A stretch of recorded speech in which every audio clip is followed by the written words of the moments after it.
I'm walking along and thinking a little more about the concept of a gut feeling, that sensation that I talked about in a recent video of that same name. And in that video, some of you offered some outstanding comments about your own ideas and experiences related to that sensation that seems to come from within, compelling us towards one decision or another, or one path or another.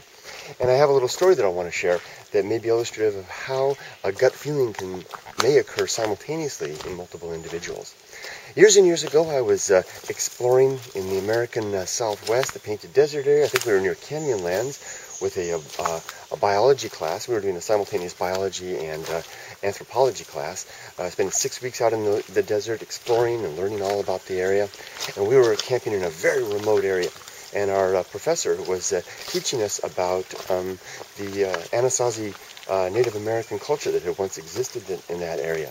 And he had his own theories about how the rock art that you could find on the walls was in many cases was acting as a guide, as a map in ways, telling travelers and people moving through the valleys about what they could find in the valley, where people could be found, where habitations might be found. And he had given us several illustrations showing us the art and then interpreting what it meant and showing us about how it could be used to find structures.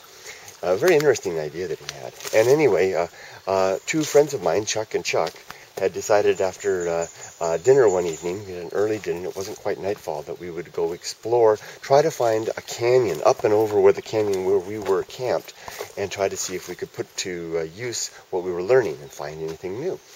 And the way that works in this top part of the desert is that there's huge flat expanses of land. If you're up standing on the plateaus, it just looks like a flat desert. But at periodic intervals, there will be just a sharp cliff that drops down into a big, huge canyon, these sandstone walls of these canyons. And down in the canyon, there will be a trickle of water and green along the sides. Even though it's a desert, it'll be a very lush green path of verdant nature winding up through the canyon towards usually a spring, a waterfall, something like that. And we were camped at one of these valleys, one of these canyons, and in a very remote location. And Chuck and I decided to, after dinner, we headed out. We had scouted away up to the plateau, over the cliff and to the plateau, and we were going to set out across the plateau to see if we could find any canyons nearby that we could explore. And we had done just that, and we had indeed come across a precipitous drop down into a new canyon that we had not explored before. After a little bit of scouting, we were able to find our way down into the valley, where, as I mentioned, there would be a stream going along with lots of greenery and the sound of water. And there were no trails. We were basically wandering along the edge of that green, between the green and where it began to slope up towards the cliff walls. And we were moving along relatively slowly, and we were using our eyes to peer up at the walls, to looking for any rock art that we could find that might be our first clue towards finding some structures up there, maybe a granary or maybe an old habitation up along the walls there. And we were moving along in silence, the three of us, and our eyes were trained towards the walls, Chuck and I. And we had come to this one spot. It wasn't quite dark yet. We had come to this one spot where there was a fork. The main canyon went up this way, and there was a side canyon that went up this way. And it was just about that time that I was getting ready to speak, because we needed to make a decision about which way to go, one canyon versus the other. And we had just kind of walked up, and I had just about to say something when suddenly it happened. There was this, best way I can describe it, it was like a wave of darkness that swept over me. And it definitely had a direction. It seemed to come from down, up the canyon, down towards us. And it just swept over me all of a sudden. And it was, I can feel it now. I feel the goosebumps right now, just in the memory of this. It was terrifying. I can't put in any less dramatic word on it than that. It was just downright terrifying.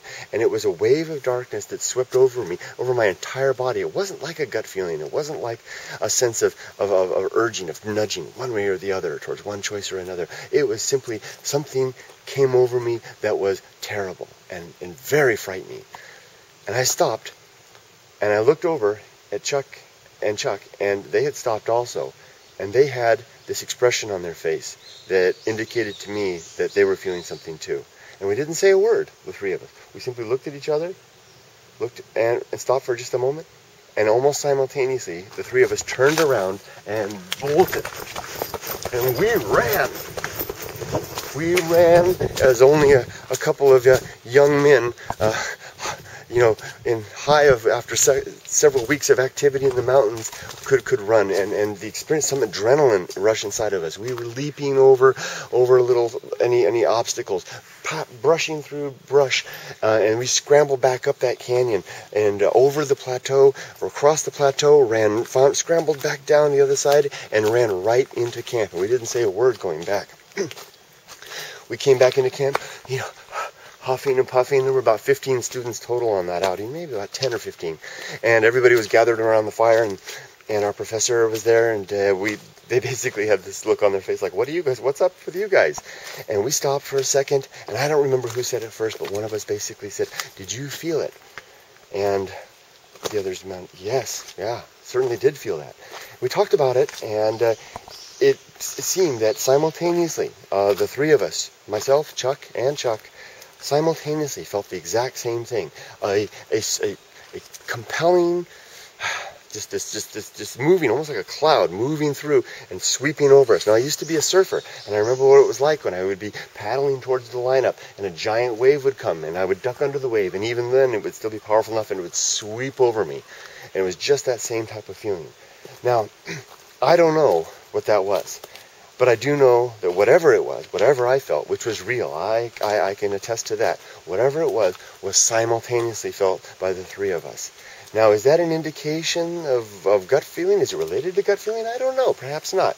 Is it indicative of the fact that there's some senses that may, or some way that our senses work together to tell us about something that's going on in the larger world? Perhaps. Is it interesting that it happened simultaneously to the three of us? I think so. Could it be related to the fact that it was nightfall and we were a little bit freaked out? I don't think so. These two men were men I hiked with often at night. It was frequent that we would leave camp after dark and hike past the midnight hour of the moon and stars. I don't know what that was, but I wanted to share it with you, and just so you have one more bit of evidence towards, as we think about what it is about our bodies and our minds that can sense the larger world around us, and what is it telling us, and what guidance can be offered through all of that towards us. Okay, well, time for me to get to work. Take care, everybody. Talk to you soon.